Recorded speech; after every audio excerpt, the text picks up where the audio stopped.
And good evening, everyone, and welcome back after a quite a long absence, actually, to the Am Writing for Any Community Fantasy Sci-Fi Twitch stream thingamajig. This thing that we do on Monday evening. So yeah, apologies for the long absence, actually. Yes, I normally wouldn't do a stream on a bank holiday because for the wise amongst you, it is indeed a bank holiday in the UK again. We all have them. They're not equally spaced around the year, I'm afraid. This is a bit of a problem, and as a result, they do tend to clump a bit, particularly in spring and Easter this year, of course, for reasons that I don't quite understand, is late. So, as a result, we've now had Easter, which gives you two bank holidays, in fact. We have one at the beginning of May and one at the end of May. So there will be another gap, I'm afraid, at the end of May, for reasons. And then there isn't another one until August. Because, yeah. Anyway, I've never really understood bank holidays and why they're spaced around the year. But there must be important, sensible reasons for these sort of things. But there we go. Anyway, never mind. Right. Let's do the thing, because obviously we've got to do the thing. So Glenn is here, Commander Terra Firma, first in the chat. Well done. And Wintermute GB, of course, is always here.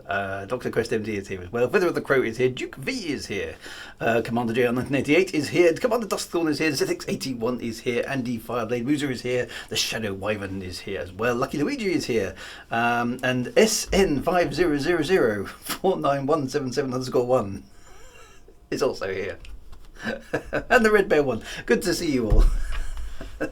And for any of you lurking in the chat, who well, not lurking in the chat because you can't lurk in the chat, lurking behind the scenes, who haven't ventured into the chat, welcome anyway, because you don't have to say anything if you're just here to just sort of listen to me waffling on.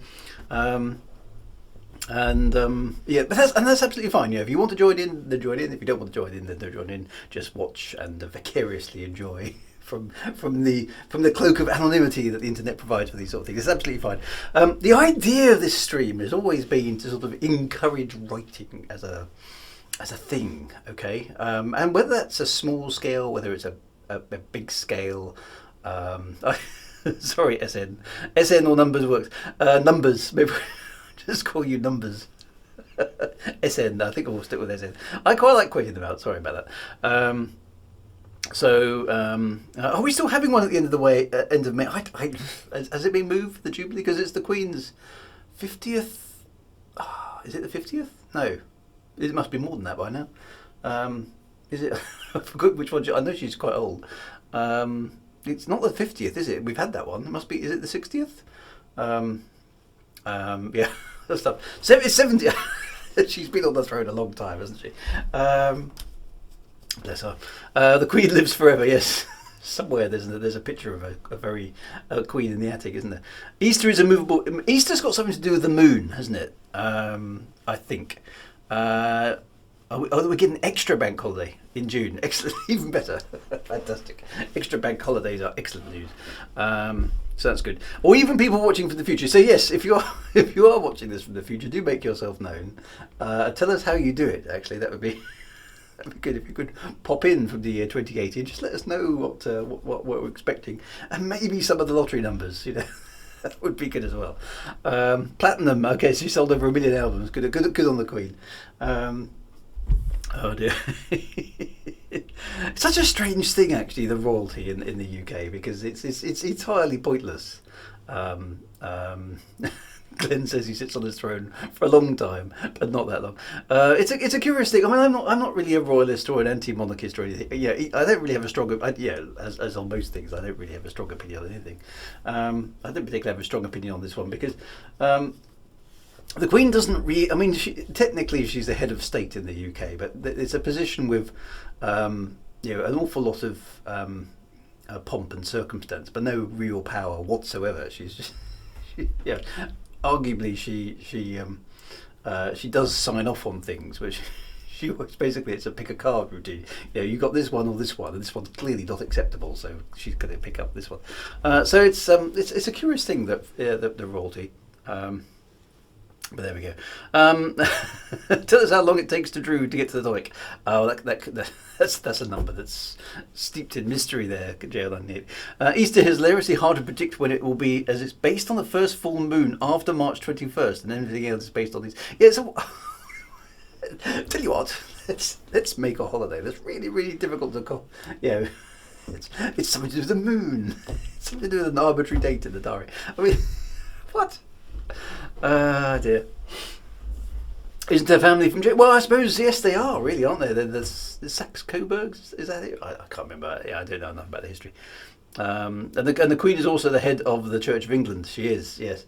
I'm not quite sure what God makes of that.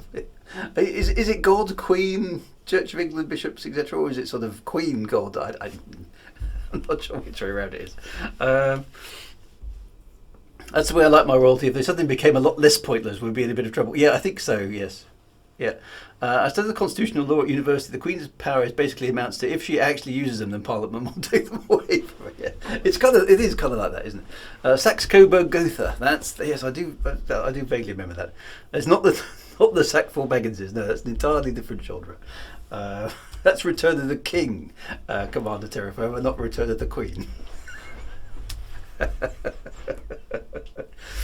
But she's done pretty well. She's pretty old.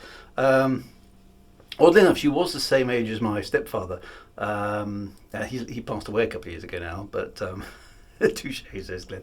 The Queen is the boss of the British Church. Yeah. I don't quite know where that puts her in the pecking order of things. But anyway, that's got nothing to do with what I wanted to talk about tonight at all.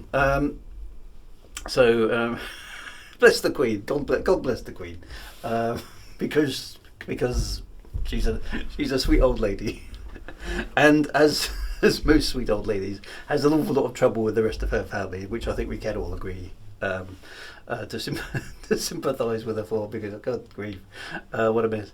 Brownfoots. A sweet ancient lady. Apparently, she's got a really wicked sense of humour. So, just to disabuse all of you who think everyone in the UK has actually met the Queen, I haven't. I haven't met the Queen. I genuinely did get asked that. Sorry to all. I know quite a few of you guys are from the States. I did when I went to Nebraska in 2017. I genuinely did get asked. Yeah, this is no word of a lie. I did genuinely get asked, have you met the Queen? Because obviously the UK is this tiny little place where everybody knows the Queen. And I had to say, I was tempted to say, oh, well, yes, of course, yes, I always chatting with the Queen. But no, I was actually truthful and said, no, I haven't met the Queen. She lives in Windsor, which is west of London. I live in Kent, which is east of London. Oh. You get I must say, I got the impression from the people I was speaking to that the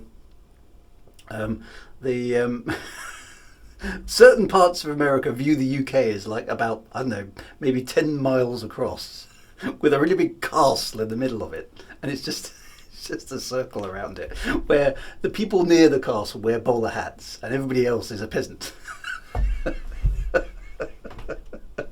Yeah.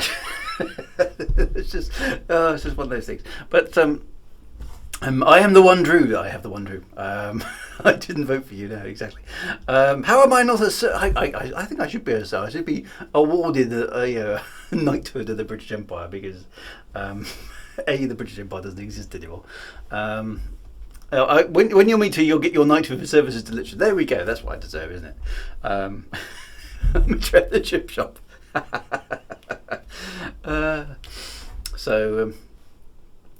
Queen of the Britons. So it's a strange thing, isn't it? It's a strange thing. I like your hat pin, Canadian roots. Yes, I am. Well, I'm actually Canadian. Believe it or not. I mean, I know I don't sound like a Canadian. I was actually born in Vancouver. So yeah. So that's that. The hat pin changes depending on what I'm. It's got nothing to do with the topic of the stream, by the way. I mean, that would be way too organised. So the hat pin changes. Blame Canada. Canada will just say sorry. We're good at saying sorry in Canada. If you're really a Canadian, say hey. Nice. Hello from Atlantic Canada. Oh, well, excellent. Oh, that's East Coast. Yes, I was West Coast. JM Lane. Good to have you on the stream. Thank you very much for turning up. That's awesome. So it's kind of how royalty works. Yeah, so royalty's a strange thing. I mean, actually, that's a line we'll have to go down for one of these streams. Actually, in terms of the fantasy side of things, because there's quite often a king and a queen and a princess and a prince and something in the fantasy novel, isn't there? Which and usually the prince either goes bad or or the princess needs rescuing, or the king is evil, or the queen is evil, or the queen marries and the stepmother comes in or something. There's a lot of novels, and that's more sort of Disney World, isn't it? But than fantasy. But there's the whole feudal system and royalty chain and all that sort of stuff is definitely part of the fantasy thing. Fun news fact: until today, Canadians could commit space crimes at will, as their laws do not apply in space. Thank you for letting me know that. Until today, darn. It was me planning my megalomaniac takeover of all things space, and now it's against the law. We can't do it. Darn, that's really, really bad, Tony. Dear. So yeah, but have they been specific as the which part of space? Because the thing about space, right, is that there's an awful lot of it, isn't there? When they say space, what do they mean? Do they mean Earth orbit or around the moon vicinity? Do they mean the entire solar system? Because that's a lot of space, isn't it? Which space exactly is the question. They mean the final. Yeah. So Canada now, it's the universe. Well, I mean, it could be worse, right? The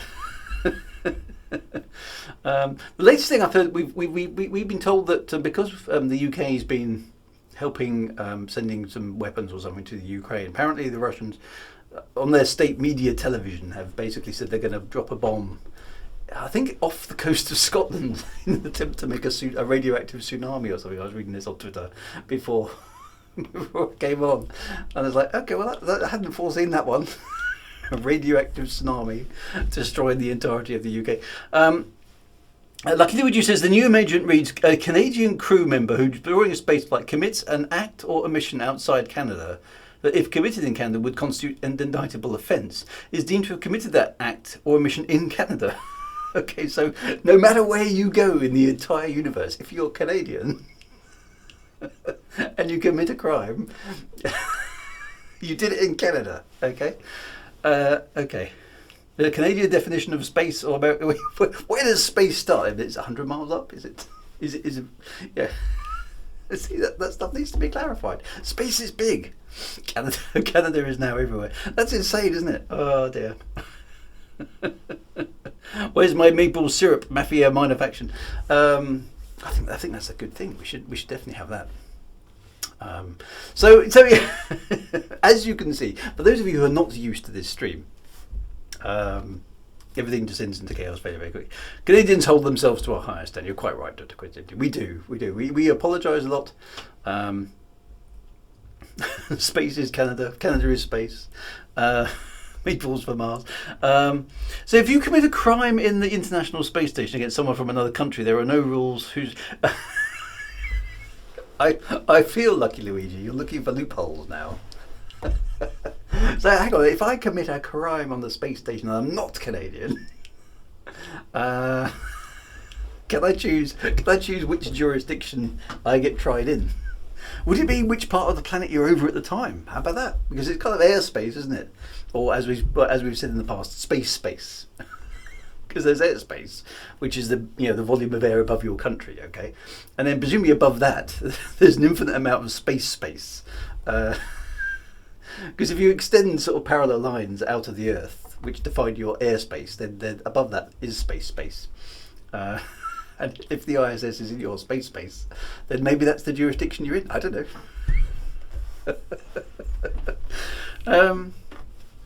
So if I commit a crime in space and there's no one to see it, I'm still in Canada.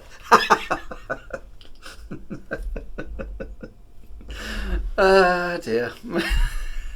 If you identify as a non-Canadian for the time of the crime, you're free. That's right. Hey, I'm not Canadian right now. Yeah. It's really confusing. Dear. Well, that those from beyond. Well, yeah. So there's a whole category of those from beyond space. If for some bizarre reason you're not Canadian, and you're in space. Yeah. Yeah. What about aliens? Yeah. What jurisdiction do they get in? We're from Mars. Ah, well, yes. It looks like we're not in Canada anymore. God bless them. Bless them. Bless them. Bless the Canadians. That's very strange indeed. So anyway, so the point of going back, the point of this stream originally is a light-hearted look at the strange thing that we call writing. Okay, and what I thought we might do, and maybe starting from next week, rather than trying to do it tonight because it's it's impossible because it's herding cats. But possibly from next week, go back to some of the earlier stuff that we did. So I'm quite interested. I had a look at my my really early, and they're on my YouTube channel. It's quite funny. My really early writing streams, and they're hideously bad, as you would expect. But some of the content maybe is worth revisiting. So it's some of the basics about writing, and I'm thinking it might be worth cycling around to that anyway. Because although some of us know this sort of stuff, it doesn't harm to go back and talk about it again. And we could go through some of the elemental bits and pieces about writing, which might be quite a good refresher. And for people who are joining the stream, kind of coming along kind of more recently, maybe go back across some of the basics of writing. So I thought we might do that from next week, and kind of go round and do some of that stuff again. Just, not not too seriously, but perhaps with an injection of some actual facts and some advice and some guidance and things that might actually become useful. Because we spent a lot of time blowing things up and working out how to be evil baddie wizards and all sorts of things like that. So I thought we might go back and have a look at some of those elemental things about writing and publishing and authoring and all those kind of bits and pieces, as well as the crazy stuff that we do as well. So we'll see how that goes. So that's what I'm planning kind of from next week, and kind of go back round again, and start off with the big question. So you want to be a writer? Then what the hell does that mean? And where are you going to go? And what does it mean? And what do you want to achieve? And all those kind of good things. And let's have a bit of pieces kind of out of that. Does that mean that Mars is constantly moving between different territories depending on the orbits? So we'll go back and revisit some of those things, I think. So tonight's stream, actually, I did have a topic, but I will probably use it, if that makes sense, within that sort of revised stream. So we can have a sort of, I'm actually. So what I'm going to do is actually I'm going to basically say to you at this point, we don't have a topic this evening because I'd like to use the topic that I was going to use this evening in maybe 2 or 3 weeks' time, bank holidays allowing and Canadians allowing, obviously. So I think it might be quite fun to go back and do some of those early ones as well. Tip number 1: the spell checker isn't always correct. I like arguing with the spell checker, actually. I more often argue with the grammar checker. Who argues with the grammar checker? I certainly do. And JL98 says I wasn't around at the time of your on writing series. I watched all those on YouTube before I came along. Okay, well, that's cool. I'm glad you sort of you weren't put off by that. So, but yeah, let's go around and do those kind of things because I'll plan it out a little bit. We'll make sure we've got all the different topics to kind of go through. I think it'll be a bit more fun, a bit more structured, and do a bit more kind of writing focus and stuff. That would be quite good. So the grammar checker. And that we'll obviously have to have that religious debate about the Oxford comma and things like that. I'm not a fan personally of the Oxford comma. An awful lot of people I noticed on Twitter actually a few days ago, people getting quite heated about it. One lady I saw on who basically said, I will unfriend you if you don't use the Oxford comma, which I thought was a bit strong. It's like, really? So I sent her a message. I replied to her tweet with something that didn't contain the Oxford comma, and see if she picked up on it, but she hasn't blocked me and she hasn't answered, so I don't know. The grammar checker on Word, it's see, I don't like the Oxford comma. It's just it's a style thing to me. If I find myself needing an Oxford comma, to me it's a requirement to rephrase the sentence I'm writing. I don't see the need for the Oxford comma. I understand why it's there, but I don't. Yeah, it's not something I like. So I'm not a fan. I'm not going to defriend people for using the Oxford comma. But it's curious. There are things like that in writing that people get very quite torturous about.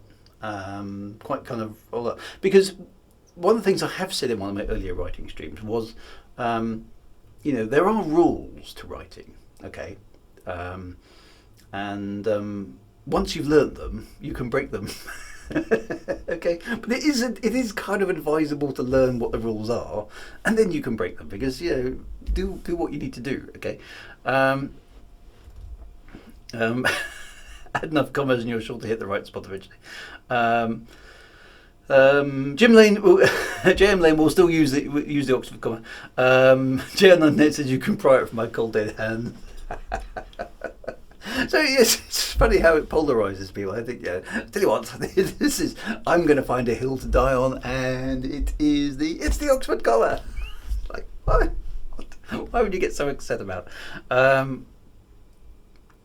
Rachel Ray finds inspiration in cooking her family and her dog. So grammar is something that you can be very pedantic about, and you do need to, as a writer, you definitely do need to understand grammar. You don't need to be all that sophisticated at it. I think if you know, obviously things like full stops, capital letters are quite important. Commas, basic phrasing, semicolons and colons for lists, kind of thing. We can also have an argument about quote marks, which usually is a kind of US and UK thing. But not always.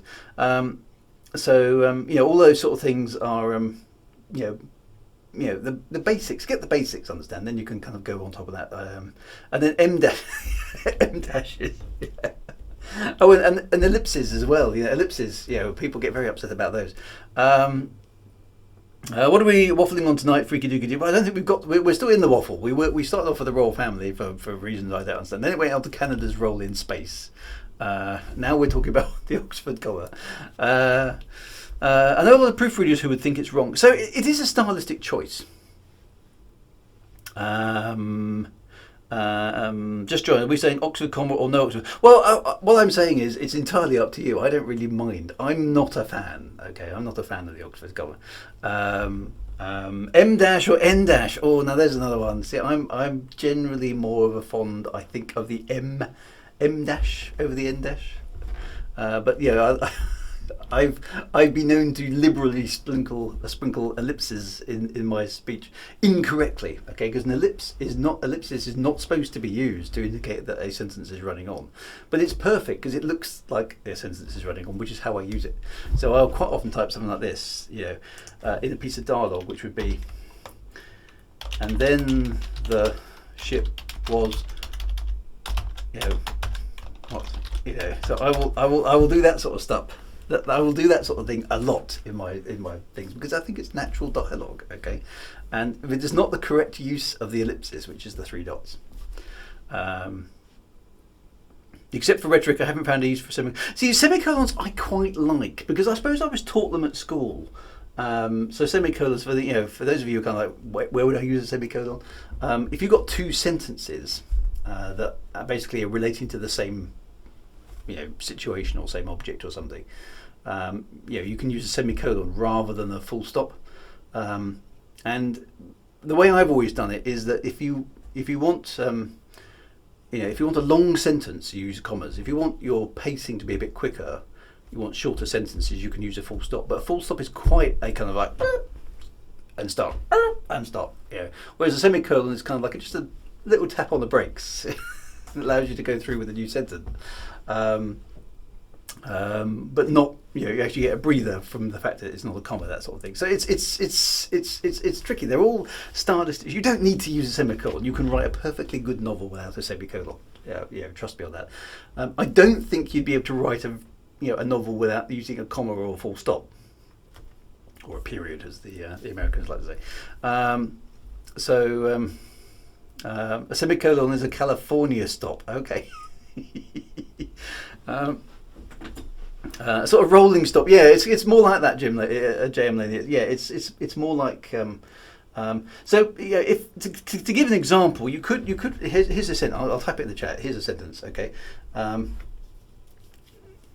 We'll use a spacey theme because it's easier for everyone to relate to, probably.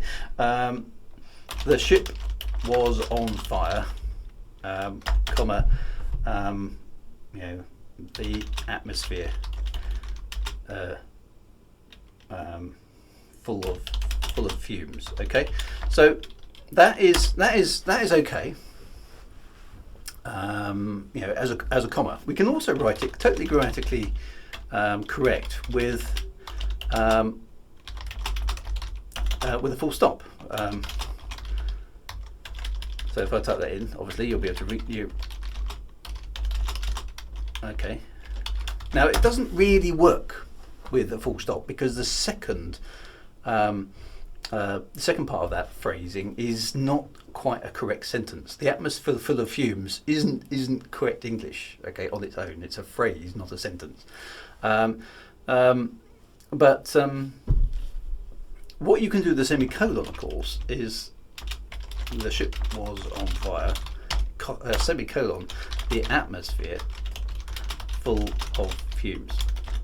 Okay, so the reason there's a slight emphasis change there is the first one with the comma is kind of like, the ship was on fire, the atmosphere full of fumes, and some other stuff, and some other stuff, and some other stuff. Oh, we got to the end of the sentence. The one with the full stops is, the ship was on fire! The atmosphere was full of fumes! It's like there's such a jolt between the two things that it doesn't really feel right. Whereas the ship was on fire, the atmosphere was full of fumes. The semicolon joins the two together in a slightly more subtle way than the full stop does, but doesn't go into kind of just the rambling description that the comma uses. So it's a subtle thing, but I quite like semicolons every so often. There we go.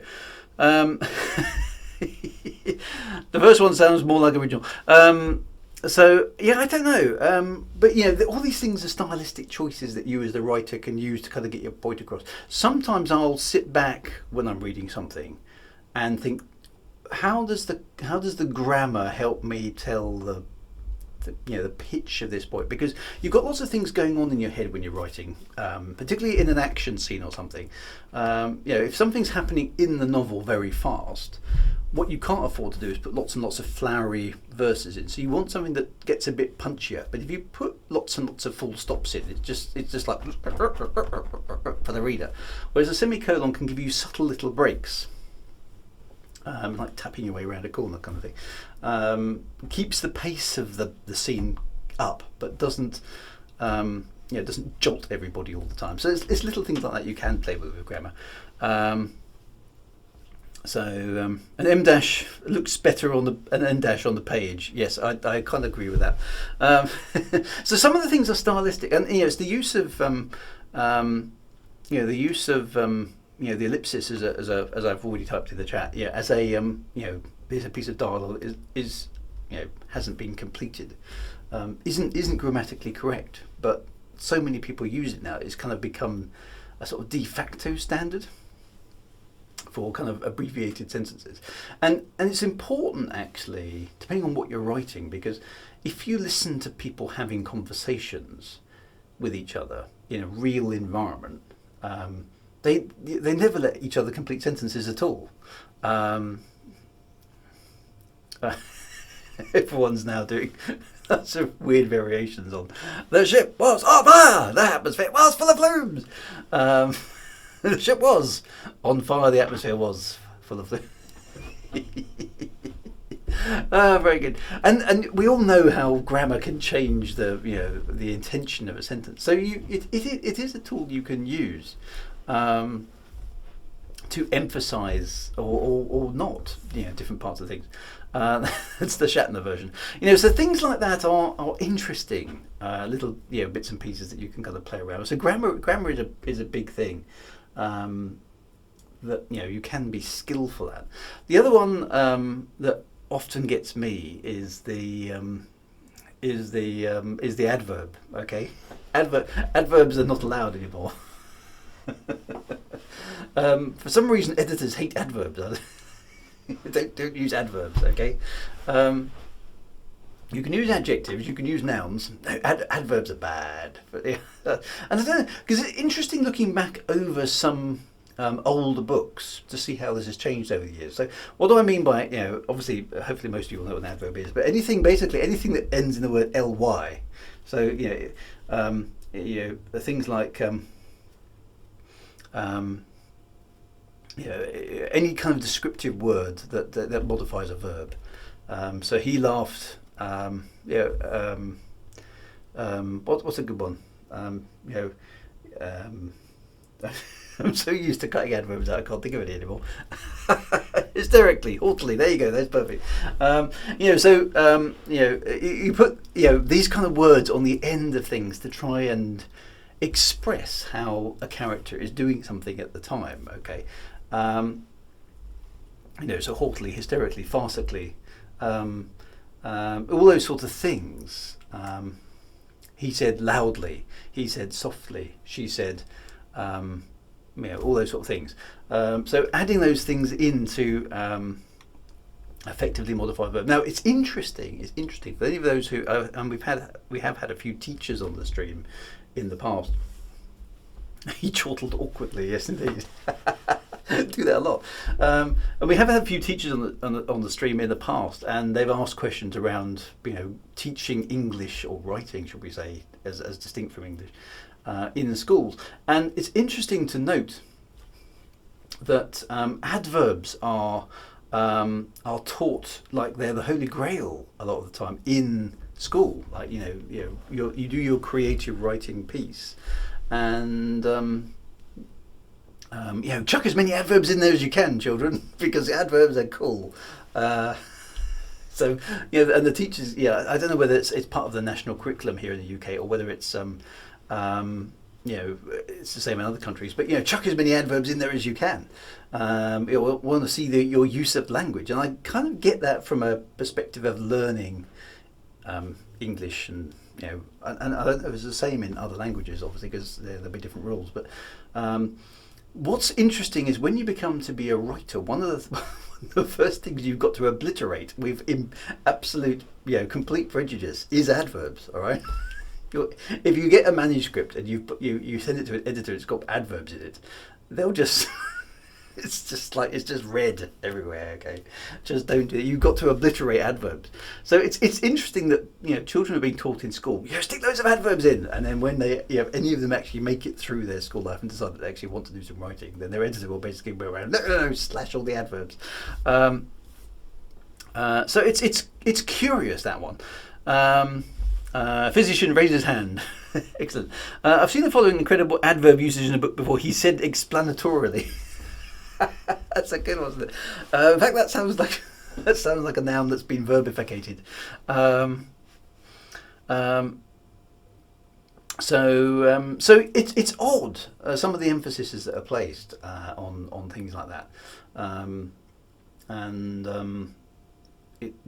that's a curious one. Now, interesting enough, I've just finished reading out of curiosity because I found it in a box up in my attic. I've just been reading the novelisation of Star Wars by Alan Dean Foster, possibly. I can't remember who wrote it now. It's in the other room. I can't actually go and get it. And it's interesting to see because obviously it's the Star Wars story. I know it well. I can probably quote it end to end. But the novelisation actually isn't bad. You can see it's come from the same source material as the film. It's pretty obvious. But there are a few interesting little things that are different. But it's full of adverbs. It's like really? I was like looking at this thinking, and they really jump out at you after a while because you're not used to seeing them, and it makes me wonder if the editorial standards have shifted over the years as to what's good and what's not. Because this book was written in the 70s, or this novelisation was done in the 70s, and so obviously things have probably changed a little bit. And style changes. That's an interesting thing. So the trick there, of course, is if it's style, if it's an editorial style, is that what you as a writer want, or do you want to go, no, I'm happy to use adverbs, and that comes down to all sort of Q Drew's Palpatine in prison. Palpatine in prison. I've got to do it now, haven't I? I'm sorry. I'm afraid this battle station is entirely operational. Will be when your friends arrive. Good. The editor slept editorially. Americans have always seemed allergic to adverbs. They export so much media and dominate the English language part. It's changed how we speak and write. Interesting. Okay. Certainly my current editor is not a fan of adverbs, and so I've got to the point where I instantly delete adverbs the moment I write them now. It's become a habit. But occasionally I think, actually no, I need an adverb here, because I need to modify the verb. I mean, a lot of the time it's bad writing. I would agree with that. So for example, if I spoke, if I put in a piece of dialogue, oh my God, we're going to die, I shouldn't have to, Mike said, let's say, right? Okay. Oh my God, we're going to die, Mike said. I shouldn't have to put, comma loudly, should I? As an adverb there, because it's fairly obvious from what I put in the dialogue that Mike is fairly upset and something pretty horrendously bad is about to happen. I don't need loudly or anything like that to highlight that piece of dialogue. So there is a case for the dialogue needs to speak for itself, but sometimes the dialogue, because they're just words on the page, you have to qualify them with something. I mean, it could be Mike is being very philosophical at that point. It depends a little bit on the context of the scene, but he's sort of saying that everything's gone wrong. There's nothing he can do. He knows there's nothing he can do. He's a fatalistic. Oh my God, we're all going to die. Or it could be, oh my God, we're all going to die. The scene will provide that context. I get that, and maybe the scene should be rewritten to emphasise the context. But he could. Mike said, comma softly, or Mike said, comma loudly in that extreme. There's a case for that. Now I would be tempted to put Mike whispered, so change the verb and not to put the adverb in. If I wanted to emphasise that somebody was like, oh my God, we're going to die, that sort of, Mike said calmly. So the current vogue, though, is that you should obliterate the adverb and probably rely on the dialogue, the scene, and maybe the verb itself in order to did you put your name in a goblet of fire? Dumbledore said calmly. It's got to match.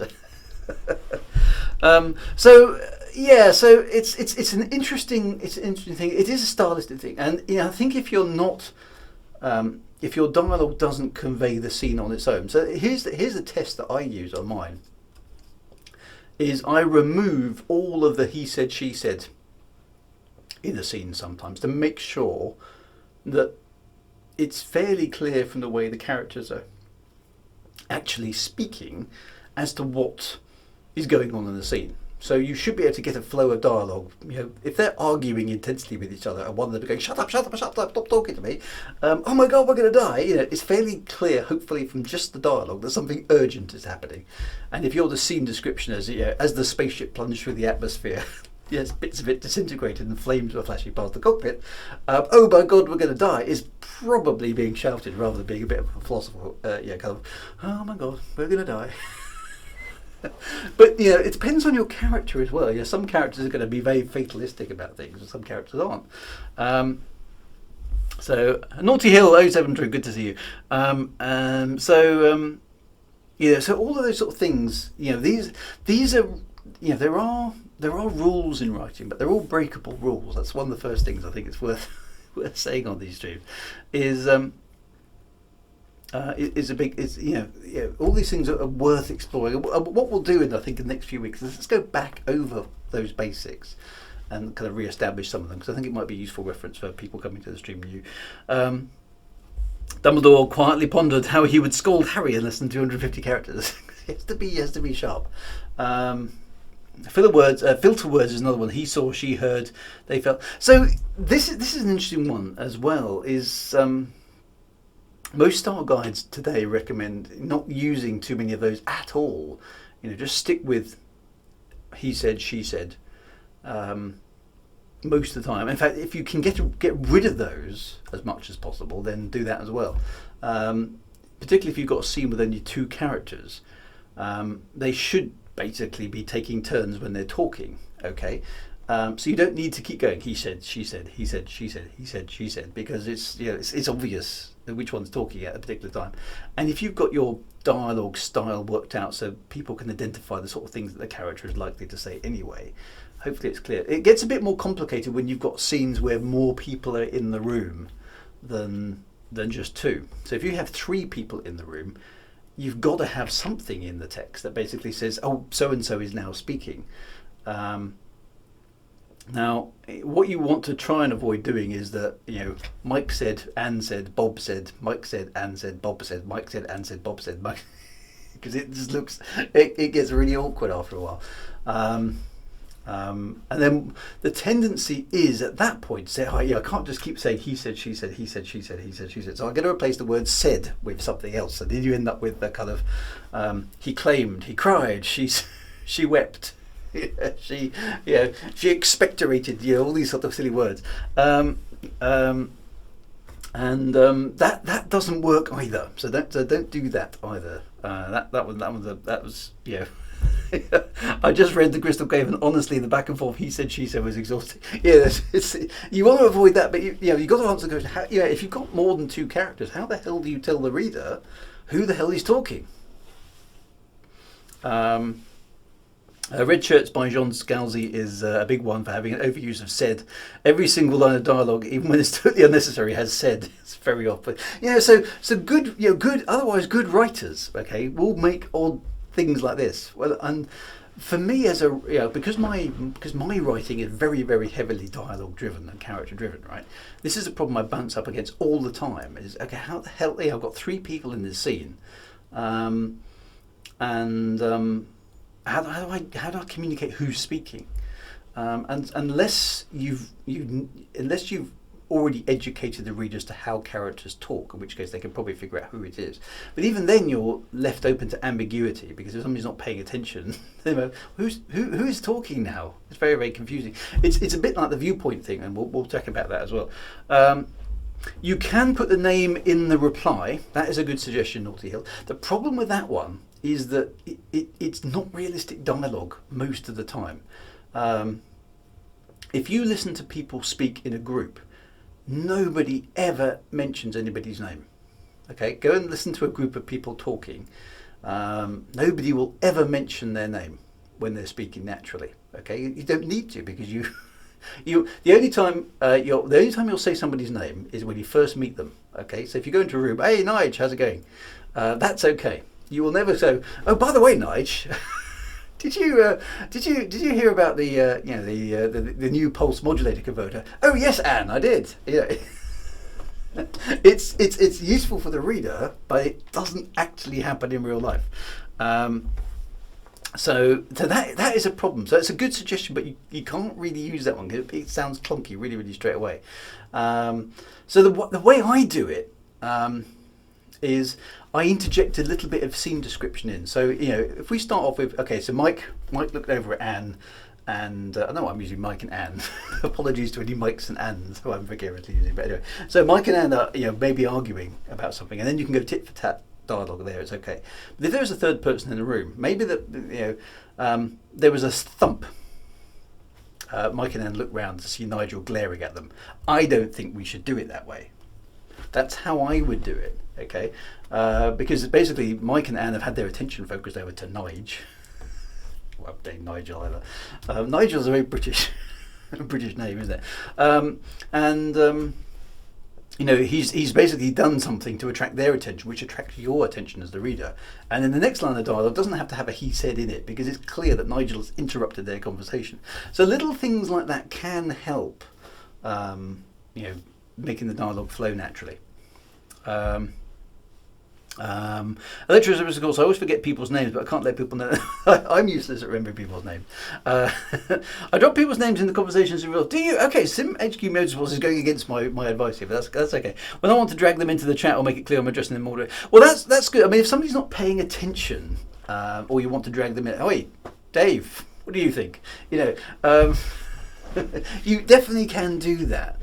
But if you're having a If you're having a chat, I suppose, between a group of people who are fairly familiar with each other, you know, they're unlikely to use their names most of the time, in my observation. So you've got to kind of go with what feels natural in the scene, but be aware that the dialogue has to work.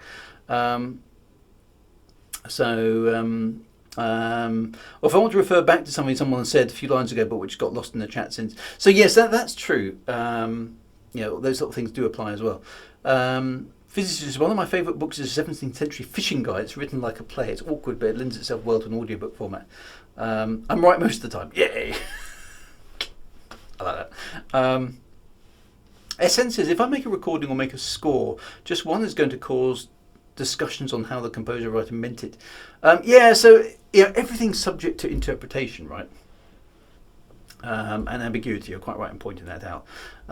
But as a writer, you're trying to, well, I mean, you may or may not actually, depending on what you're trying to write, you're usually trying to imply to the reader that here's the thing that's going on. Now, you might be being straightforward and honest, this is exactly what is happening in the scene, or you might be trying to misdirect them into picking up something that you want them to think that they know, but actually is going to be kind of, oh, it's a twist later on in the story. It depends on what you're trying to do, but what you want the reader to pick up is the intent that you had as the writer most of the time. Okay, so if you're going into a scene as a writer, say, right, I want to actually really make everybody who's reading this think that these guys are the bad guys. Okay, that's my intention from this scene. I'm setting them out to make them look like they're the bad guys, but actually they're the good guys, right? And that will be revealed in chapter 6. You've got an intention for the scene. What is this scene about? Why is it here? Why is it in my story? What am I intending the reader to get out of it? Is it a here's some technical stuff about the spaceship, this is how the magic works, or is this just a little bit of characterization for this individual character to say, actually, I want you to know this about this person. I want you to know that they're impatient, they don't like people who prevaricate, they're angry, they're upset at this point. What am I trying to convey to you, the reader, in this scene? That's the important thing to establish when you're writing scenes. What's the point of this scene? Why is it here? And why is it just it's just kind of just fluff, and your editor will go, why don't do this? So be careful of that. So normally you've got a specific thing, and the dialogue, I use this a lot. The dialogue is very much a mechanism for you to kind of draw the reader in to go, okay, you're listening in on this conversation, Mr. Reader. What do you make of this? Because here's two characters having an argument. The third one comes in. And chuck some other stuff into the conversation. What are you, the reader, hoping to take away from this based on the conversations you've just overheard from your omniscient viewpoint as the reader? And as the writer, you're trying to make that happen for the reader. So a good writer paints a picture, but that might be different from person to person. That is very true as well, in a sense. So I mean, this happens to me a lot inadvertently. I think I've described this before, in the sense that I write a scene and go, right, that's crystal clear. I'm telegramming that straight to the reader's brain. Okay, so they know exactly what's going on. And then every so often I'll get an email about one of my books saying, in chapter 3 where you did this, and this. And you go, yeah, I enjoyed writing that bit. He says, well, I love the way you juxtapose the conflict of the East Moldovan peoples against their oppressors in the 1930s. And I'm like, yeah. That's exactly what I intended. You're very smart, reader, to pick that up. I'm like, what? Who are these Moldovan people? That happens more often than you'd expect, and that people read into stuff way more than you ever planned there to be. Okay, it's very, very, very peculiar, and I must admit I feel very dishonest by going, yeah, well, you have those poor East Moldavians. You have to highlight their plight at some point in literature, right? I've never done that, by the way, but you kind of how do you respond to that in an honest way without even looking like an idiot, or basically saying to the guy, no, you're totally off your trolley. I didn't intend any of that. It's just a scene with some toast. I don't know. I don't know what the answer. These are the things the bad things that happen to writers sometimes. So sometimes, as one of my English teachers did say to me once, sometimes the red door is just a red door. Okay. Essen says, I read everything Stephen King, and after watching the movies, I actually liked my picture of the story better than the movie. There's that old adage, isn't there? Read the book before you read the movie. Read the book before you watch the movie, and I would most of the time state that to be true. There's very few movies that I've watched who I've felt did a better job than my imagination. But there are a few, odd enough, and you have to be a very talented movie maker, I think. JR1988, subtlety is key. You can use character names to indicate that perhaps this character isn't trustworthy as they seem. If the reader is paying attention, they might glean that Doomdark might not have the best of intentions. That's right. Yeah. So if your character is called, the Dark Lord Melkor or something, his intentions are probably fairly clear on there. I'll be sure to include a matchbook inside the dust jacket in the event of grammatical stress. But in the book. Yes, if you don't please don't leave a bad review. Just set fire to the book. Yeah, Naughty Hill. I meant to do that. Yeah. T Zebra. Do you prefer indie or house publishing? That's a big question to unpack in a very, very short space of time. To be honest, I'm completely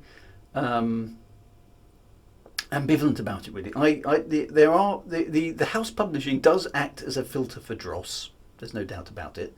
However, it's also a filter for all sorts of interesting, good new stuff. So it's a very blunt instrument, the house publishing. Indie publishing, of course, allows slightly wacky stuff to get published. But it doesn't always guarantee quality either. And not to say that house publishing does either. There's plenty of quite appalling books house published, but they're quite blunt instruments. I've used both. I've struggled with house publishing on some of my books because basically I don't sit in established genre guidelines, and as a result, people won't touch those stories regardless of their merit. So that's a problem. And there obviously are people, and there's loads of them out there who basically say, unless you're house published or not a proper writer, which is bollocks. Just to set that out there.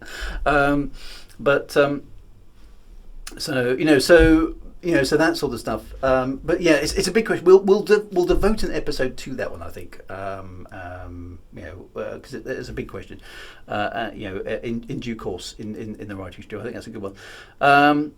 Borges is another favourite. I like how he uses more obscure vocabulary when he wants to paint a more alien form. Yeah, so that's a good one as well. And you can use confusing and curious sentence construction in an environment where things are dreamlike or weird, or one of your characters is unconscious and struggling to remember things and everything's blurred and stuff. All that sort of stuff is technique that you can use to reinforce the scenario they're in. SimHQ Motorsports says, takes me back to school when you were expected to write an essay about what the writer's deeper meanings were, and I never believed the writer did. Well, sometimes they did and sometimes they didn't they? I mean, the classic examples are like Lord of the Flies, all those classic old texts that we had to read, and Animal Farm and things like that, right? Which were, there definitely were meanings written into those. And so, but Allegory is something that is in some things, it isn't in others. Tolkien was told off. He got really fed up with it. He absolutely despised allegory, and I'm kind of with him a lot of the time on that. He said, well, the Lord of the Rings is just a reaction to the First World War. He says, no, it's not. I like myths and legends and stuff. Okay, that's what I do. So people will read things into things that aren't there, and that's very much the problem. Being, of course, is it? There's an odd relationship between writers and readers. Okay, so if I write a book, okay, which I have done, and some of you have done as well, and somebody reads it, okay, which is a good thing. That's the whole point. You write a book, right? Somebody reads a book. Now, when they read that book, they personalise it for themselves, and they're bringing into that experience their upbringing, their political views, their religious views, their instincts, everything, their opinions, into the process of writing a book. Now, and as you, the writer, you've had the same thing when you were creating the book. You created the thing based on your experiences, your capabilities, your views, your outlooks, subconsciously or whatever. And as the reader consumes that book, effectively, they create a construct which is their understanding of the book. That is not going to be the same as what you, the writer, intended, because everyone's imagination is totally different. And so the experience that they have of reading your book will not be what you necessarily fully intended. And neither of you are wrong, okay? Both of those experiences are totally valid. And you can't say which is the more correct. So there is that sort of odd relationship between the writer of the book and the reader, because people will imagine things in different ways. That depends on what impression you want that person to have of you. Yes, that's true as well. When you write a book, you do put a bit of your soul, I suppose. Not to use too metaphysical interpretation of the word soul, but you put a bit of your essence, if you like, into the book, don't you? So if you read one of my books, for example, you tend to get a feel of the type of things that I tend to think about, be concerned about, have an opinion about. When the writer responds, "What did you think it meant?" Okay, that's So that's the obvious way. Just keep asking more questions. When you did this, did you mean? Well, yes, but what did you think? Were you ever tempted about writing a funny book? Because you're quite funny with your sense of humour. Thanks. I haven't actually. No, comedy is one of those things that I've really shied away from. I'm the problem you've kind of got, I suppose, in the sci-fi world. You've got the overpowering presence of somebody like Douglas Adams, right? And in the fantasy space, you've kind of got an overpowering presence in the form of Terry Pratchett. And it's not impossible, but it's quite hard to be funny in those genres, which is where I'd like to write, as you know, without kind of aping a bit of them. And I know you could arguably say that about more non-humorous stuff, and say, well, it's just Tolkien, or it's just Arthur C. Clarke, or it's just whatever.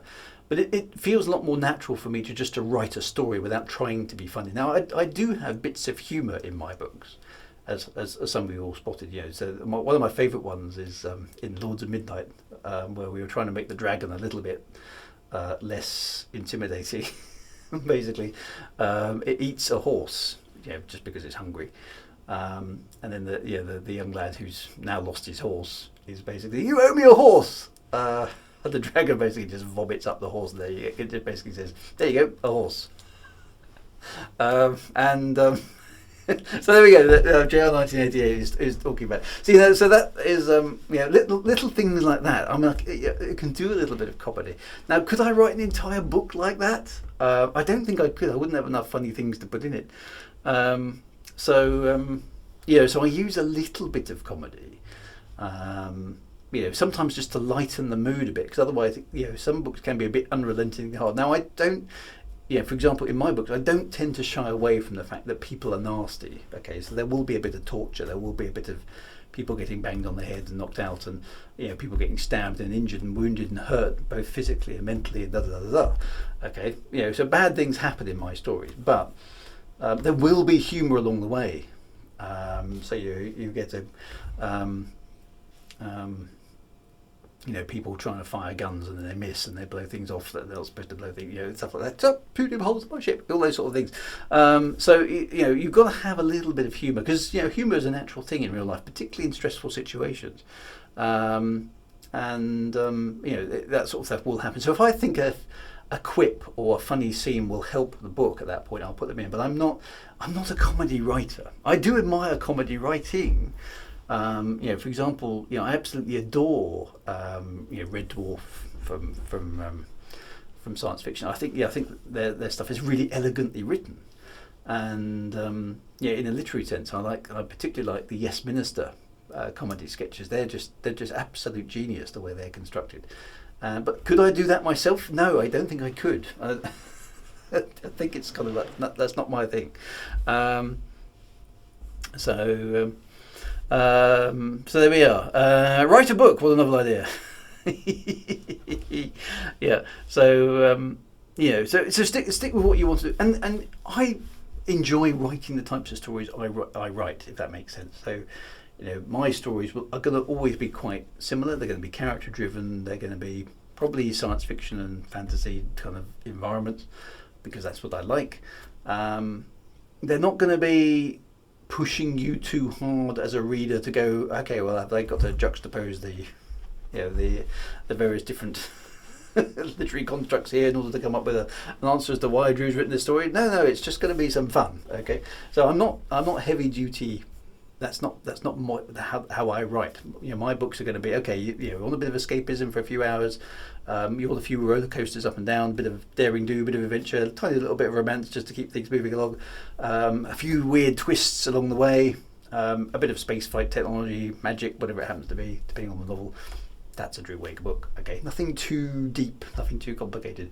I don't like allegory personally, so I try and avoid commenting on social patterns as they are now in the 21st century. That's not my bag to lecture at people, and nobody listens to middle-aged white men anyway, so I'm kind of like that's that. I'm just here to write fun stories. That's what I do. So but you may be different, okay? So and there's nothing wrong with writing to basically highlight a thing if you feel that that's your thing that you want to do. So I have complete admiration for people who will take a social issue of the day, dramatize it, and use that to provoke people's thoughts. I don't do that, but I completely understand it's a valid thing to do with writing. If you feel strongly about something. SN says, I'm a jazz musician. I don't even want to know how much of my vocabulary I've borrowed from other musicians that I respect. And you can't avoid it. I mean, I grew up on Arthur C. Clarke, Asimov, Heinlein, Edgar Rice Burroughs, Jules Verne, all the greats, all the really ancient classic stuff, and more recently things like Elizabeth Moon and Anne McCaffrey and things like that in the 80s, and then obviously things like James S. A. Corey and all that lot. Writers that everybody recognises, and things. And I read the Harry Potter novels and quite enjoyed them, etc., etc., etc. You read, don't you? You just keep reading, and but how much of that stuff have I assimilated along the way, which is now in my writing? Well, actually, an awful lot. I read some of my stuff and then I go, I've just realised where that came from, what the inspiration behind that was, and I've probably consciously forgotten it at the time I was writing it, and then only years later I've forgotten, that's actually kind of from over there, from that other person's. So the way that for example, Shadewood, my 4-book saga that I finished a few years back, the character of Kiri is almost directly inspired by the character of Lesser from Anne McCaffrey's Dragon Riders.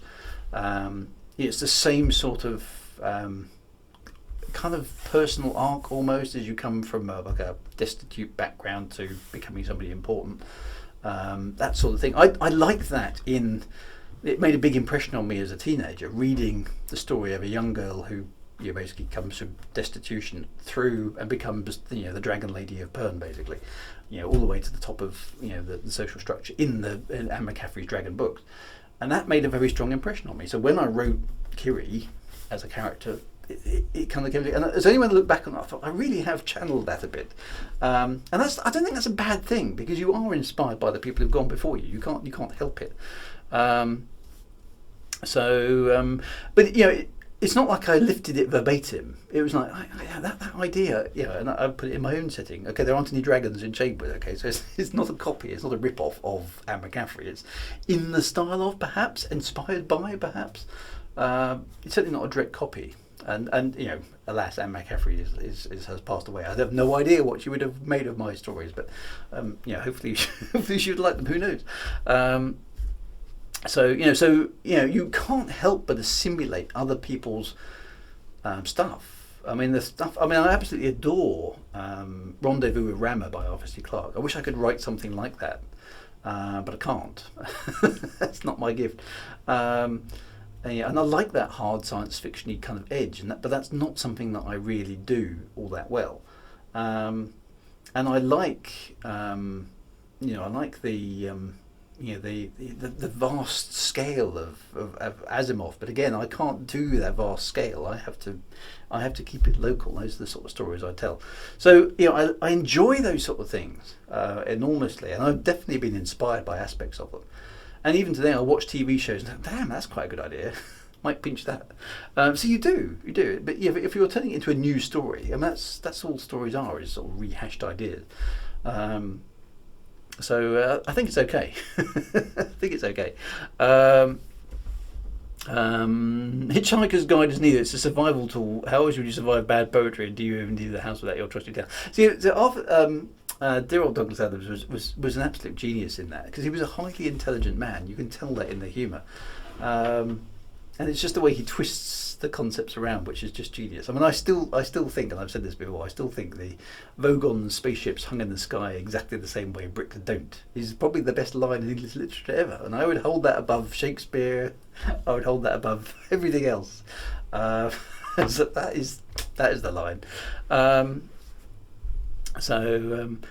I just recently rewatched the reimagined Battlestar Galactica. Okay, just for the second time, realised that at least two of my characters in my work in progress in the future situation can probably subconsciously from that. And I don't think that's bad. I think that's okay to be inspired by something that is now, again in itself a few decades old, isn't it? I've always been inspired by Star Wars, by Star Trek, by the original computer game Elite, which has been mentioned on the stream loads of times. It was inspirational. Okay, it was inspirational. The original Battlestar Galactica, the original Buck Rogers, well, not the original Buck Rogers, but the TV show Buck Rogers in the 70s and 80s. That sort of the things things like as you got a little bit older, things like Airwolf and things like that, where the good guys weren't quite the good guys anymore. They had that sort of weirdness, and there's later shows like Farscape and various other bits and pieces. All that adventure-y sort of stuff was in there. The other thing I noticed that a lot of my stuff, even some of the cartoons of the era, so. Mysterious Cities of Gold, for example. Who remembers that in the UK? That one is very, very, very deep in my Shadewood plotting. I've noticed as I've rewatched Mysterious Cities of Gold as an adult, and it stands up pretty well actually, because it's an excellent cartoon. I suddenly realised, well, okay, hang on. So here's a bunch of kids wandering around, discovering ancient technology and the secrets of their ancestors. And I was like, we haven't heard that before. I suddenly realised I've kind of channeled it. Okay, Shadewood is three kids, or three young people, I suppose. They're on the cusp of adulthood rather than being children, as in Mysterious Cities of Gold. But basically, they're wandering around the planet, discovering the secrets of their ancestors. So I kind of I realised this much later on. I kind of channeled that. Okay. I haven't copied any specifics. The characters are different, the situations are different, the environment is different, but the idea is there. Okay. Clanger's influential, obviously. Deep space exploration, and I think as long as you don't blatantly copy, you can be you're inspired by a particular character, and sometimes I'm going to make little little nods to it. Sometimes it's more obvious than others. And Shadow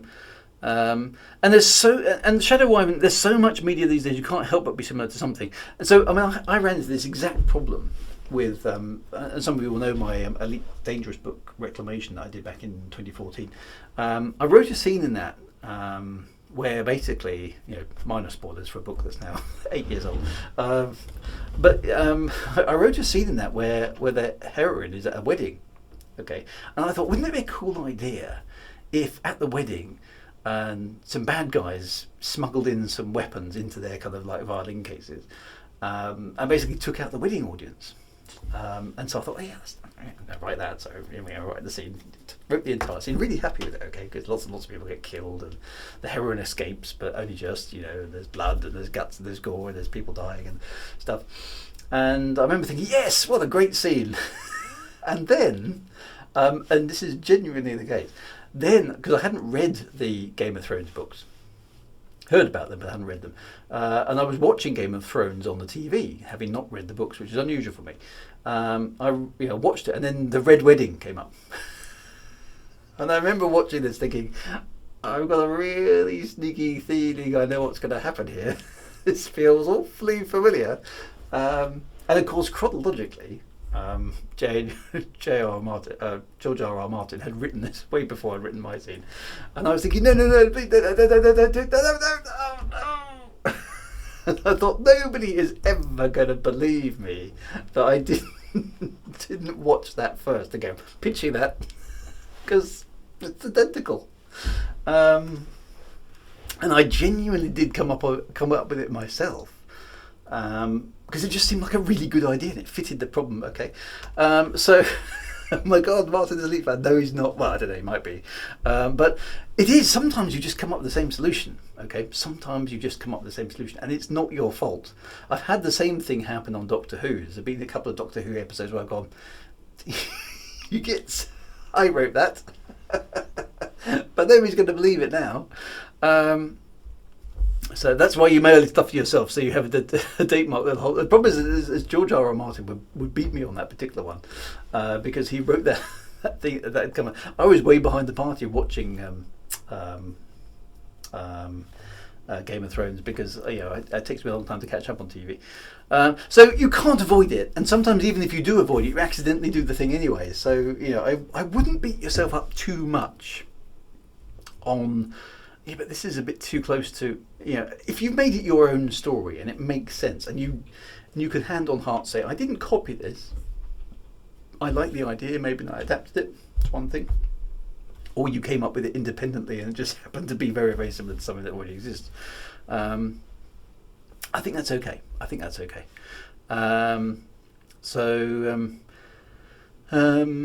I tend to run away from anything that's hyped too much. I still haven't seen Avatar. I mean, Avatar is interesting because Avatar is basically Pocahontas in space, as far as I was concerned.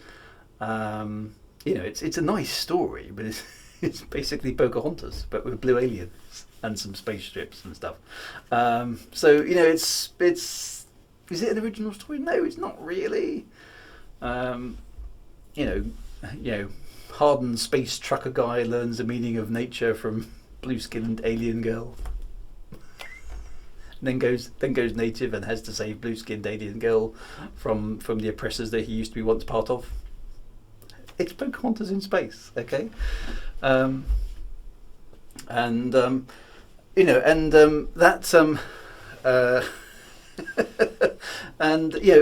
was that other one? What was the other film? Aragon. Who remembers Aragon, the sort of young lad whose dad owned a publishing house and he wrote a story about a dragon? It's a direct rip-off of Star Wars. Almost blatantly so. But it kind of works, so it's kind of okay. Big 39 duty, you just totally ruined Avatar for me. Sorry. Commander Glenn has just put two and two together. Oh my God, it is Pocahontas in space. It is. I mean, that's all it is. Okay, it's Pocahontas in space. It's Pocahontas in space, or Dancing with Wolves in space, or Fern Gully in space. It is. Okay. So the thing is, those stories work. Okay, because what the writers are doing, what the writers of those stories are doing, is basically saying, you set it up at the beginning, say these are the good guys. Okay, and then they come across, and here's a different perspective on the thing that they're doing. Oh, actually, maybe they're the bad guys, and then we'll have somebody swap sides to kind of portray it. And actually, yeah, they are the bad guys. It's a classic way of storytelling. Is a little bit of misdirection. You introduce the savages as bad, and then when you actually get a closer look at the savages, they turn out to be a lot less savage than we were led to believe. And actually, who are the real savages? The only thing Avatar lacked really was was a song about a bobcat.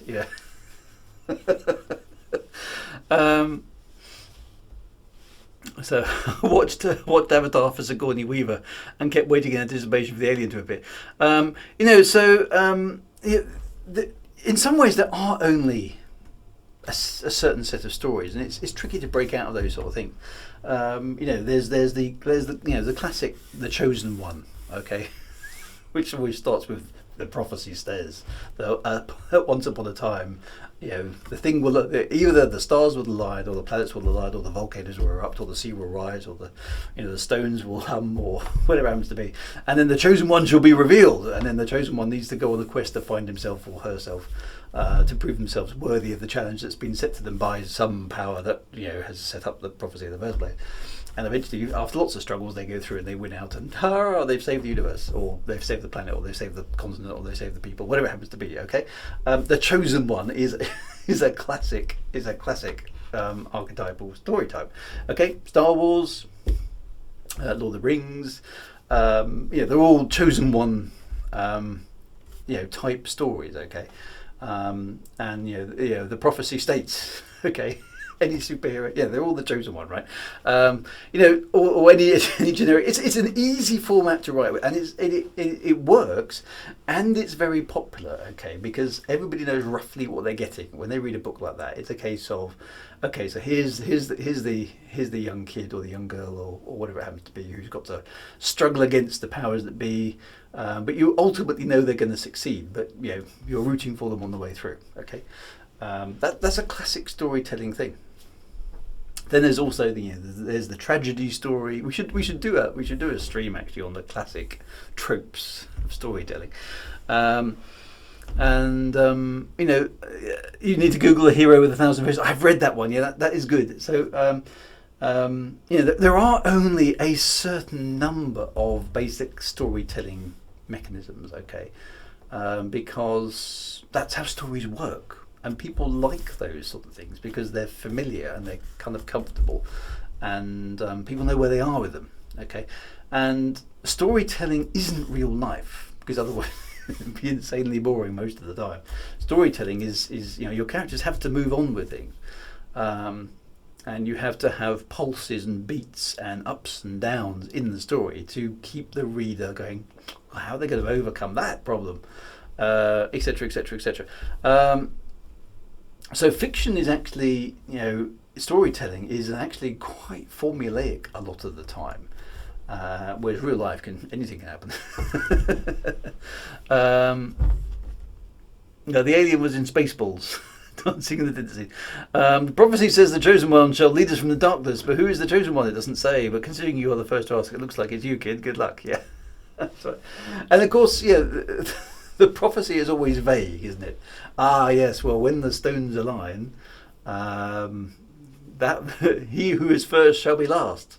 Those who are tallest shall be shortest.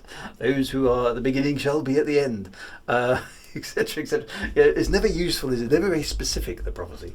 I always find prophecies. I've never had to use a prophecy. But those sort of things are quite common. In that kind of thing, or there's the old legend that's come back to haunt a new generation. That's a common one as well, where something bad has been buried, and then the next lot of people who don't know anything about it at the beginning dig it up, and get into all sorts of. So Jumanji is actually an example of that sort of thing. There's a cursed thing, a bad thing, and we accidentally stumble upon it, and then we have to deal with it because the people who tried to deal with it last time didn't deal with it properly. Those sort of stories, right? Wonders in Verses, A Pet Cemetery, all that sort of Gilgamesh story, yes. So, those sort of things, Lord of the Rings is the same, okay, so those sort of tropes go on, okay, so here's, an ancient terror has erupted. How often have we heard that one? If we don't stop the Dark Lord, then, but we're just a puny bunch of people. Well, we're all that all the world has got. It's like insuperable odds, yes. Unprepared quest heroes, yes. Overwhelming dark force power, yes. You got your basic fantasy story already. I get a bit disappointed that every film or book always seems to focus on the hero who did win. Really, is it a story of forgotten heroic failure? You know the ending before you start. Well, you kind of do, and that's why. Certainly in my books, I've tried to make the antagonists and the protagonists a bit less kind of obvious. I don't like the chosen one. So you'll notice in Shadewood, for example, if you read Shadewood, that all of the key protagonists, and they are protagonists really, they're the kind of main people of the story. They go through periods in the books where actually you as the reader are thinking, are these guys good or bad or what? Am I supposed to be rooting for them or am I supposed to actually hate them? Because they're really irritating. And I deliberately did that because I don't want you to go, okay, these three are invincible. Okay, it doesn't matter what's going to happen. They're going to make it, because one of them doesn't. Okay, one of them doesn't make it to the end of the stories. Spoilers, but people. I don't like the whole George R.R. Martin thing where, hey, let's put some characters in, and you like that character, do you? They're dead. I don't like that. It just feels a bit cruel to the reader to say, you've got no idea because somebody can just die, right? Sometimes, and there is, I suppose, there is a case to basically say, well, in real life people can just get hit by cars and that's the end of the story, right? Or they could just die of a heart attack unexpectedly. That happens in real life. And if you want to, I suppose you can reflect that in literature, okay? As long as your story can roll with it, I suppose, you've got a 3-book saga and actually in the middle of the book 2, the person that you've been spending all your time with suddenly drops dead of a heart attack. It's an odd way to write a story, though, I think, personally, is that the idea of a story is it's a snapshot of a period of time in which important things have happened to that character. Now, maybe it does end up with their death, but to lose a main character, and having spent quite a lot of time with them in the midst of a story, to me feels a little bit cruel to the reader. Because unless that's your intention. This is a personal thing. Because it just I've invested loads of emotion into that character and you've killed them, you bastard. And the story is, life goes on regardless, okay? Each generation follows each generation follows each generation, people come and people go. But a story has a start and an end in a particular period of time normally, and people will have come into that story and left that story, okay?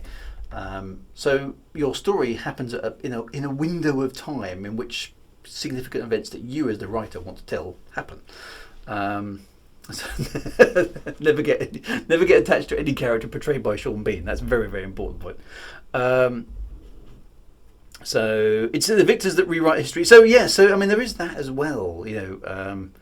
I like it when some books aren't afraid to go nuclear on the world. I'm always impressed how they can manage to make it believable that heroes can still win despite the fact that everything has gone wrong to the point where everyone's dead or dying and the world is burning. So that I like that kind of environment as well. It's a good place for telling stories, but and again, it depends on what you as a writer want to achieve. I think it's quite good. SimHQ Motorsports, Shadewood did a good job of showing people's darker sides or just taking them out despite their usefulness. So I tried to make, and we'll talk about characterization as a thing in an upcoming stream, I think, but I tried very hard not to basically say, okay, this person is guaranteed to make it to the end of the story because they're clearly a major character. That seems a bit artificial. And also, this person is not perfect. This person has issues, okay? Trying to get that across very, very strongly with one character in particular. Because one character starts off being quite nice, okay, in a context. And I wanted to basically say, actually, no, she's got her limits. You push her too far, she goes over the edge. When she goes over the edge, she really goes over the edge. And I wanted to make that very, very clear to the reader. So stories are told by the victor, so usually some sort of protagonist armor is needed, yeah. And I honestly do enjoy some of the stories that have taken on the villain's perspective. And that's quite good because, depending on how you've written it, the villain can be, from their perspective, be in the right. They feel they're doing the right thing. Otherwise, not very many people set out to be right. You know what? I'm going to be evil. They start off with intentions to fix things, make things better. And I always, watching the Marvel comics, and you get to the bit where Thanos basically decides 1/3 of the universe, or is it half the universe? I can't remember. Zip. That's it. There's too many of you. Zip. I have the power. I'm going to do it. Is he the bad guy? Or is that a solution? But as long as depending on which side that finishes, sometimes when I'm in a very dark mood, I go, no, Thanos was right. But then you kind of go, that's an outrageous view. But you know what I mean? Okay, villains don't always set out to be bad. The Dragonlance Villains book series about the rise of the evil antagonist to power, as pronounced in their own book, was very good. Yeah, so Dragonlance is very good. I enjoyed those. And in Don Quixote, the hero is basically labouring under false pretenses the entire time, and somehow that makes him more relatable, likeable. So I use that in Shadewood. Basically, one of the characters is very much indoctrinated by a bunch of people, with religious power. So as far as she's concerned, she thinks she's doing the will of God. What higher calling could there possibly be than doing the will of God? God has said this must happen, right? You can't argue with that. And she's been indoctrinated into believing this from the year dot. And so she considers that the absolute truth. Those guys are bad. God has said so. So they need to be destroyed. God has said so. It must be right. What more holy cause could there be?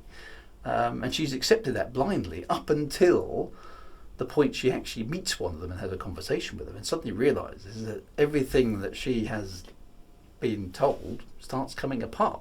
Okay, so those things can be very, very powerful. You can sort of see the structure that the character has lived their life by, the code that they've lived their life by, come apart in a story. That to me is good fun. I like the story where telling the villain is enemy, but is on the end of the story they're actually doing the right stuff. So those sort of things. Also did a good job of showing how the world was just relentlessly against Maru. He had a tough time, didn't he? Poor Maru. Mass Effect story was also good. Yes, so the Mass Effect, a lovely twisty ending to those, and that's good. That's good writing. So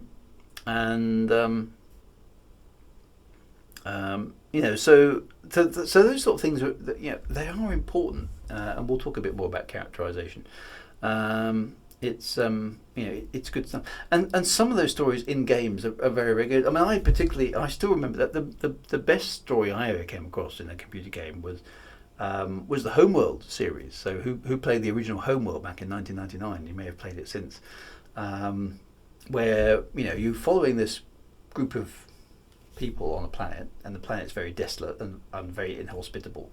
They discover, minor spoilers for anybody who hasn't played this. They discover a crashed ship, okay, with a broken hyperspace module aboard it in the desert on their planet, and it's got a map that basically says the word Higara, which basically is home in their language, and it's basically somewhere across the galaxy. It's not where they are. To which the obvious question is, why the hell are we on this desert planet? They eventually managed to reverse engineer this hyperdrive technology and get off the planet and into space, and they make a hyperdrive capable ship. And no spoilers, okay, so anyway, so I won't spoil the cool bit. But anyway, they make a hyperspace jump in their new spaceship, ostensibly to test it out. And when they come back, all hell breaks loose. Literally.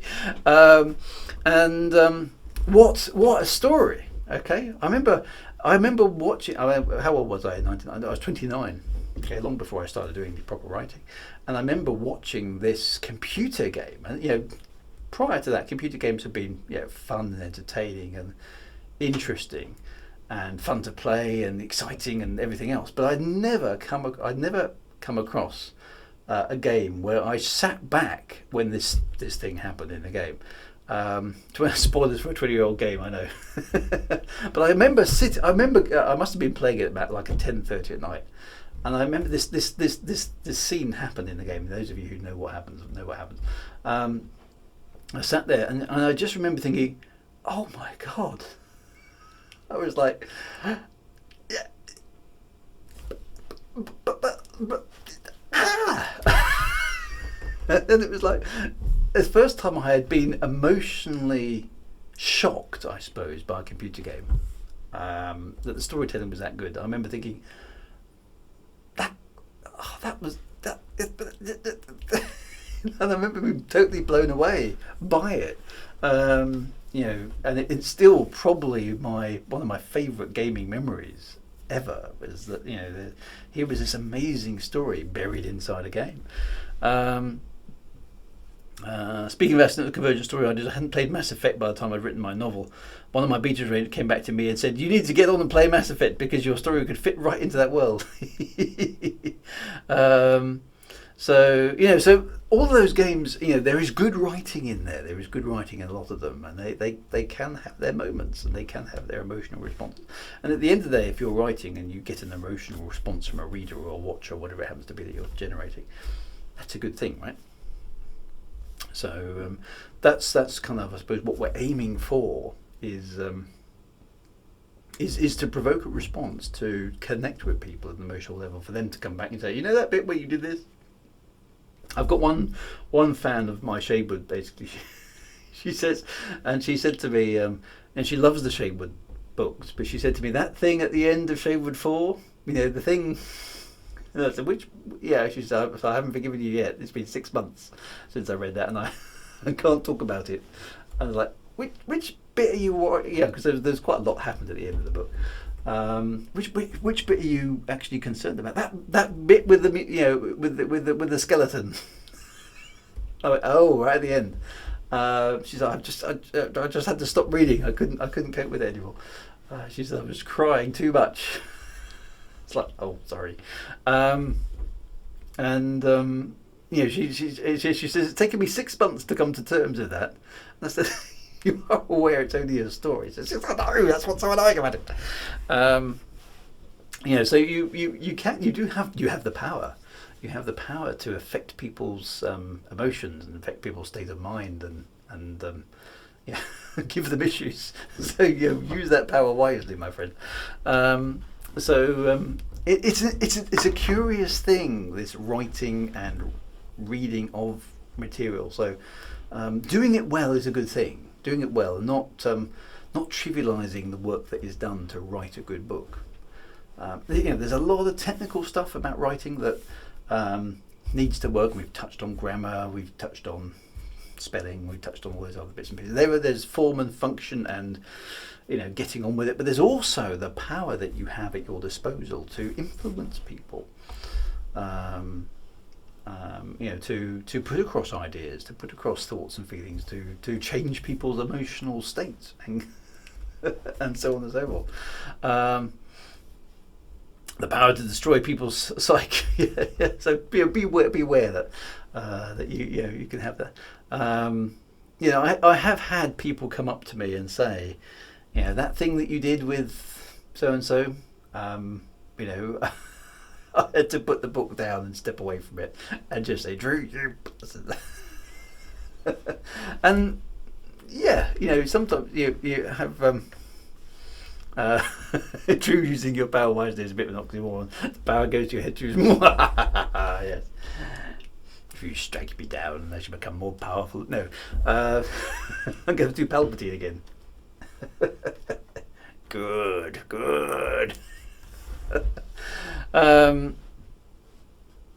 So all those sort of things. So it is a you do have the ability to reach in effectively and tweak people's heartstrings or things depending on what you're writing.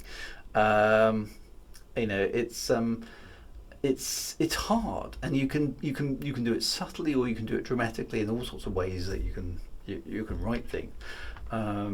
It's it's quite a responsibility if you get a whole bunch of people reading your stuff that you're thinking, actually, if I write this the way I'm writing it, it's some people will be upset, not in a bad way. They're upset, and they're angry about you. They're with those characters, and those characters are important to them. And then, as things happen to those characters, they're there with them. They're experiencing those emotions. People feel a lot of empathy for fictional characters. That was brought back to me many years ago. It's only just gone, actually. Those of you who were playing Elite 5 years ago, obviously we had the Salome saga, where one of the characters I had created was unexpectedly killed. And the outpouring of grief that I observed and was kind of part of around that event shocked me, actually, in the strength of emotion. The people could have for a fictional character. Okay, she's not real, right? She doesn't exist. She's just a character in a story. She's not real, but it was important. Okay, and I hadn't actually appreciated it quite so much as I do now, and it stays with me now as a kind of like, be careful what happens to the characters you create, because you're responsible for what happens to them. The outpouring of actual genuine grief for the death of for the fictional death of a fictional character is a very real thing. All right, it sticks with people. It affects them. It makes them think things. It makes them do things. I mean, we had for Salome in that song, we had a wake. We had a funeral in a computer game online. Because that's how strongly people felt that it needed to be marked as an event, which is a bizarre thing in some ways to think about, but it just shows you the strength of emotion involved. Jan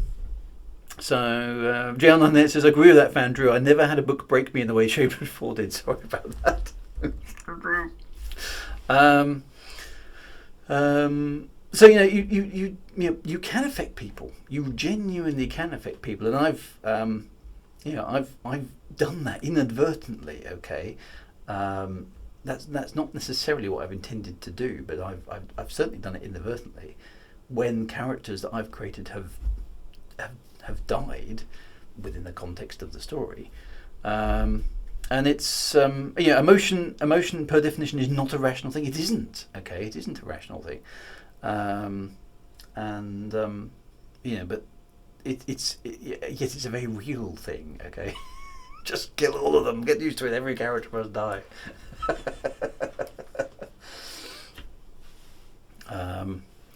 Commander Chris Wu. By the way, Drew, do you play Beyond Good and Evil? I haven't played that one. No, I have to look that one up. My gameplay time is genuinely quite limited, unfortunately. But yes, recommendations are always well received. I can't think of a good example of a book right now, but the 1995 Shannara point-and-click game had a character that dies, and I was genuinely sobbing. So you do feel, and I remember this for characters that you've enjoyed. I mean, I remember the Anne McCaffrey one where Master Harper Robinson dies at the end of one of the books, and he's only dying of old age. He's not dying anything tragic. He's dying of old age, which he's an old man. It's quite fair. And, but you're very conscious that he's leaving behind the other characters in that story who've come to depend upon him. And I remember that one, bringing a tear to my eyes. Like, well, he can't die. He's one of the good guys. It's just, but he's mortal. The only book that really shocked me, it's an unrelentingly sad story. I'll type in the chat because I'm not sure how you pronounce it. I think it's Ouida. It's pronounced like this. That's how you spell it. Don't read that if you're at all emotionally unstable. All right. I came across this in my bookshelf when I was a kid, and it looked like quite a nice story, and it's a story about a poor kind of urchin boy and his dog. And at the time I was a young, not particularly rich kid with a dog. So I thought, this is right up my street. Okay. So it's a good story, but it's not a happy story. Let's put it that way. So read that one with caution. And I remember I read it as I was probably 14 or 15. I just randomly plucked it off the bookshelf, thinking, that looks okay, and I read it, and I just surely it's going to get better. Surely it can't be. It's got worse. Oh God, it's really. It's just unremittingly sad. Be careful of that one. So I'll have to go back and revisit it at some point, just out of interest, really, to see what it was all about, because I just, it had a big impact on me as a child. It's like, what's this? It doesn't have a happy ending. I think it was the first book I ever read that didn't have a happy ending. It was kind of like, because I kind of come from the hobbits of the thing. That book was my first introduction of not all stories ending. Was it? Yes. So it had a profound effect on me. It's like, oh my God. Somebody actually wrote that, and it doesn't have a happy ending. So it's a good story. Read it, but just fair warning in advance. Okay. Ender's Game even more so. Speaker for the Dead hit me on. Yeah. So those are good ones that play around with that kind of hopeless cause kind of thing, aren't they?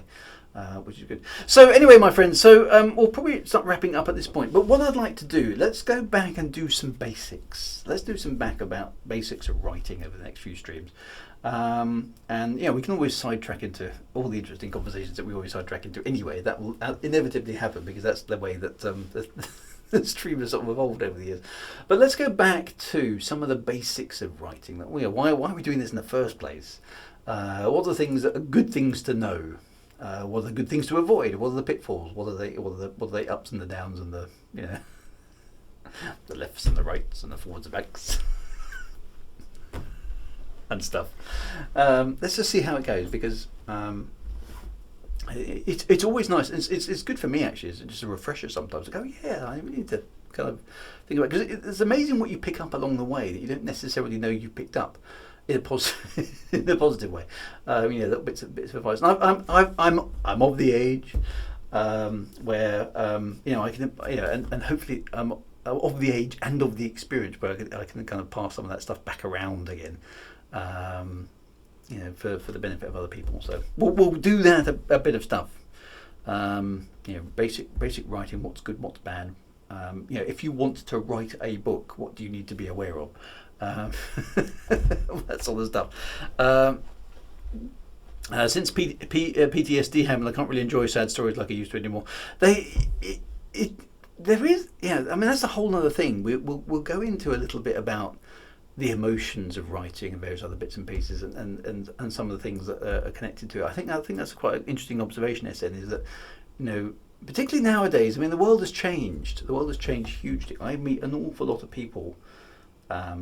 At conventions and things, and it's been very much in short supply over the last few years, obviously with COVID. But certainly I remember being quite struck by some of the conventions I went to, where so many people suffer from, various different levels of anxiety and all sorts of things, which to me were like, wow, people really labouring under some really quite oppressive,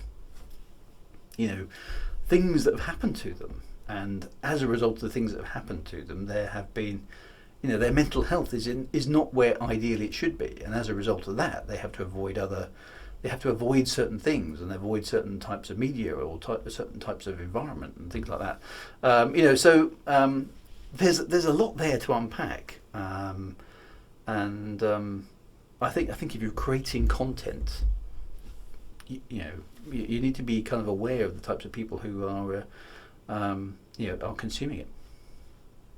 So I think that's good. But anyway, we will crack on. So what I'm going to do is I'll work out the list of the topics again. I think it won't be all that dissimilar from last time, but I'll work out the list of the topics, and we can start at the beginning, and slowly work our way through. And if new people come along, who are interested in that process, then we'll do that. I think it'll be fun. Consumers have to be aware of what they're consuming. I think it's important that you, as a writer, you don't misrepresent things though. So you're not let's say, yes, this is a brilliant story about this, and actually it's not. It's a horrible story about this, that, and that. Drew just nailed me in the second flat. Sorry about that, my wife.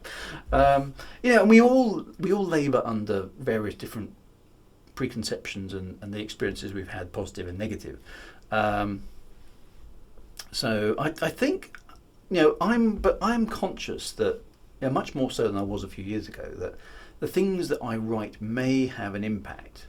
And whilst that won't necessarily stop me from writing certain things, because that's what I need for my story, it does at least make me stop and consider what I'm writing to make sure, am I doing this? Why am I doing this? Is that because it's the right thing for the story, or am I actually, is it something else that's motivating me to write this? I think it's a little bit of introspection, and being responsible for it is important.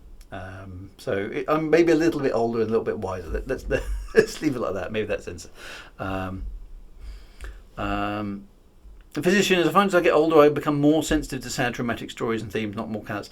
I think I do as well. I think I definitely agree with that, physician. Is that I think I don't want to make this remittingly bad just because that feels like a fun thing to do. I don't think you should necessarily trivialise that. So whilst in some of my earlier stuff I've kind of had people getting beaten up and smacked around the head and stuff like that, nowadays I'm a little bit more circumspect about it. I think, well, actually, if you're going to do that, actually, there's going to be lasting repercussions for that character. It's not a case that they can get beaten up or mentally abused for a couple of chapters and then they're okay again.